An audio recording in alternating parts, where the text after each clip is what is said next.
আমার আশেপাশে তোমরা যে প্রাণীগুলোকে দেখতে পাচ্ছ এরা 1 দশকেরও বেশি সময় ধরে আমার বন্ধু। তো আমরা সেদিনকে খেলছিলাম ডামসারাজ। আমি অ্যাক্টিং করব সবার ফার্স্টে। আমরা তো নামই শুতে পারবো না।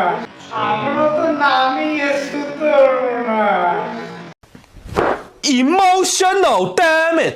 পরীক্ষা শেষ হয়েছে বলে আমরা বসেছিলাম আড্ডা দিতে, আর এই অদ্ভুত প্রাণীগুলো কোনো অদ্ভুত আচরণ করবে না এটা কোনোদিনও হতে পারে? আর আমরা একসাথে থাকলে তো সবার বৈশিষ্ট্যগুলো আরো বেশি করে প্রকাশ পায়।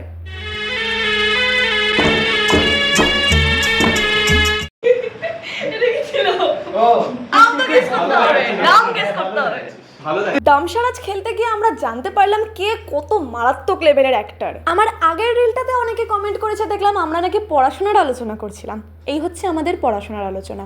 আরে বাবা, 15 বছর ধরে অনেক পড়াশোনা করেছি, কলেজ শুরু হতে এখনো মাসখানেক দেরি।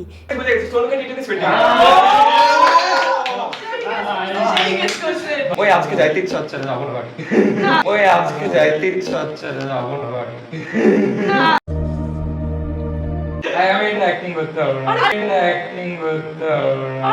অপোজিশনকে হারানোর জন্য আমরা এতটাই ডেডিকেটেড ছিলাম যে ভিন গ্রহ থেকে সিনেমার নাম উদ্ধার করে নিয়ে আসছিলাম যাতে সেটা কেউ গেস করতে না পারে। আমি দেখাই দেব তোমাকে। জানি তুই উনান দেখাতে পারতিস অনেক কিছু। আমি আইআইটি ধানবাদ দেখাই দিতাম।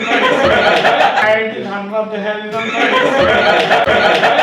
যাবো দাদা, এবার আমি যাবো। দাদা কেন চাকো? দাদা কেন চাকো?